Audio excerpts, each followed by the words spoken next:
Welcome to the Deep Dive. You send us things you're curious about, and, well, we dive in, pulling out the key takeaways for you.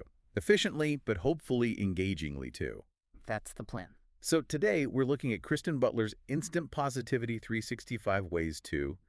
One of you, our listener who we're calling The Learner, sent this in. Right. The goal was to get the main ideas quickly, find some actionable stuff for, a happier life, but without getting totally bogged down. Exactly. So think of this as like your shortcut to understanding the core message, the lifestyle commitment Kristen Butler is talking about when it comes to positivity. We'll be hitting the main principles, those core pillars she sets out, and digging into some of the daily practices you can actually use. Yeah, we want to boil down her approach and see how these daily bits of advice might actually lead to real changes for you, the learner. It's not just about what the book says, but maybe why it works and how you could apply it. Okay, so the book kicks off with Kristen Butler's own story, right? Yeah. About hitting a rough patch and then finding her way to, well, passion and joy. Yeah, and starting there is smart, I think. It frames positivity not as some magic gift, but as something you work towards, a result of effort. Not just the mood you happen to be in. Exactly. She really stresses it's built on, small steps, simple acts of kindness, both to yourself and, other people. It's those little things adding up. And that's a big point right away, isn't it? Yeah. Real change isn't usually these huge leaps. It's the small, consistent things. Yeah, the book suggests that adding just a little positivity each day builds into something bigger, affects your habits, relationships, how you see yourself, all of it.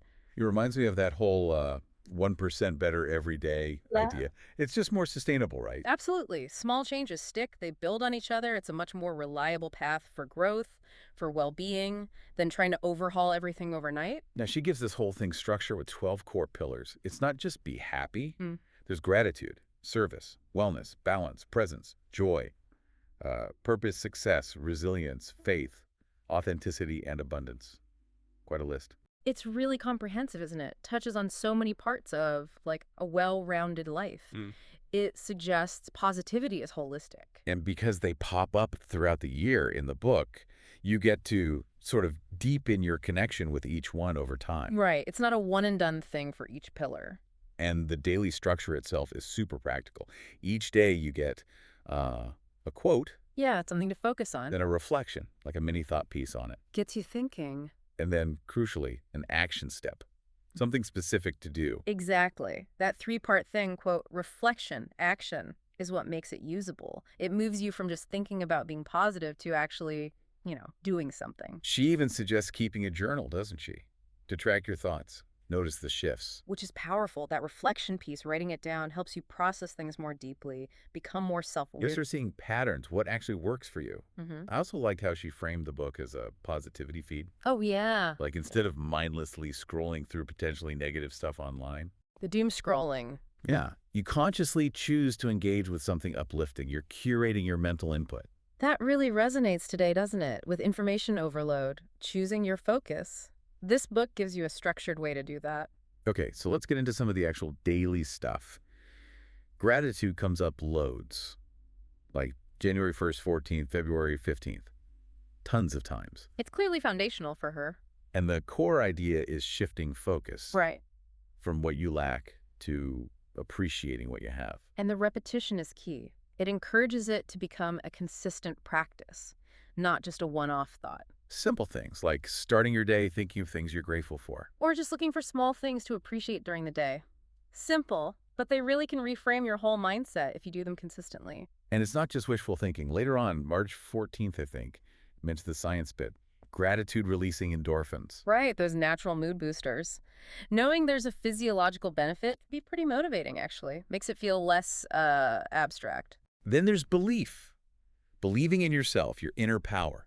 That shows up early too, Jan 3rd, May 30th. The idea that self-belief opens doors, builds resilience. It ties into self-efficacy, doesn't it? Yeah. Believing you can actually do the thing. Exactly. If you believe you can, you're more likely to try, to persist when things get tough. And that, in itself, leads to more positive outcomes. The mind-body connection is another huge theme, just constantly popping up. Absolutely. Walking for mental health, calming the nervous system, the gut-brain link. Yeah, the impact of food on mood. Exercise for memory, listening to your body's signals. It's all connected. Physical well-being and mental state are intertwined. She definitely takes that holistic view. Taking care of your physical self is presented as a direct way to cultivate positivity. So many different angles on it, too. Purpose and vision get a lot of airtime as well. Yeah. Finding your why. Mm-hmm. Crucial for motivation. Creating a vision moment.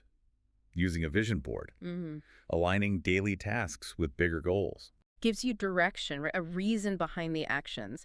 Helps you make choices that line up with what you actually value. The tools she suggests, like the vision board or journaling about purpose, they're practical ways to keep that why clear in your mind. Definitely. Something else I found really useful was how directly she addresses the inner critic, Oh, yeah, that negative voice. encouraging you to question it, to practice self-approval instead.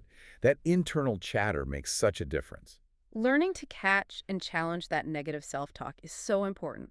Shifting towards self-compassion, self-approval, it really cuts down on self-doubt, boosts Yep. well-being overall. And it's not just feeling grateful, but expressing it to others. That's another recurring point. Right, because that strengthens connections, makes the other person feel good, sure, but it boosts your own positivity too.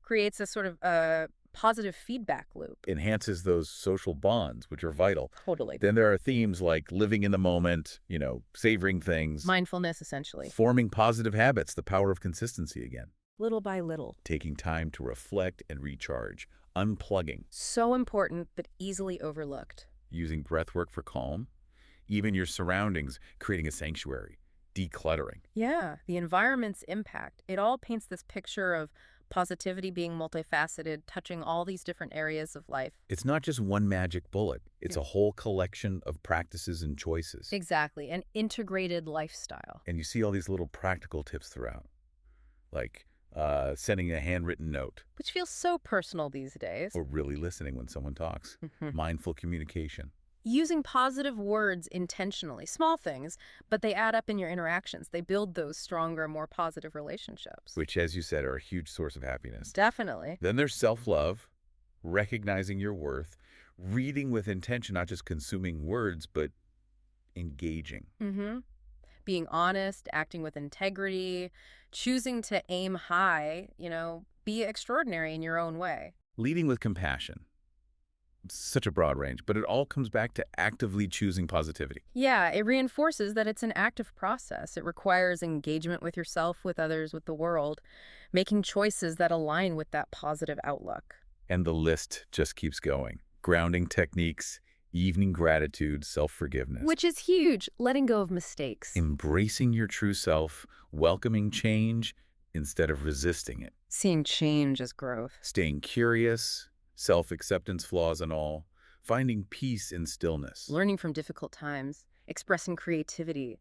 Active listening. Really hearing people. Owning your truth. Making room for laughter. That's a good one. Yes, the benefits of just laughing. Managing emotions constructively. Focusing on priorities, what really matters. Letting go of fear. Sharing your light, your positivity. Setting boundaries, saying no sometimes. Living intentionally. Lifelong learning. Choosing positive thoughts. Mindful eating. Reflecting on how far you've come. Connecting with your inner child.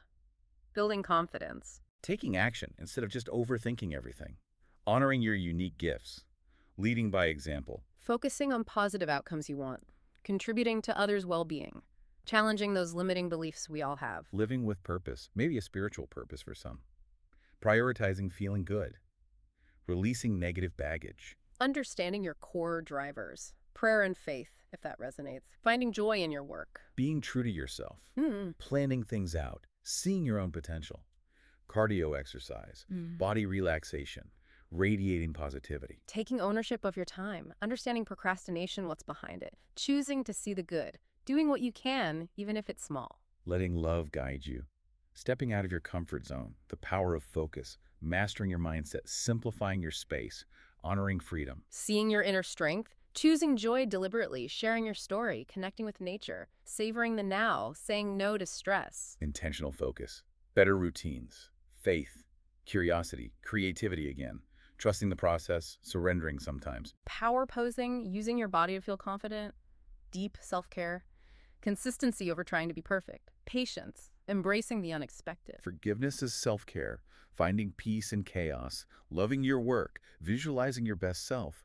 letting go of old identities, building a supportive circle. Being present, the importance of diet foundational, appreciating simple things, making a good impression, smiling. Consistent daily action, courage from faith, pausing before reacting, stillness, rising above setbacks, organization for clarity, trusting your gut. Clearing mental clutter, knowing positivity fuels progress, valuing time, honoring your resilience, choosing good cheer, speaking your needs. Seeing yourself kindly, finding flow, releasing resentment, acting on inspiration, kindness and love towards others, embracing who you're becoming, planning ahead. Courage through challenges, impact over income, true success, showing love freely, working smarter, appreciating loved ones, remembering good moments, gratitude against fear, sharing your authentic self. Wow.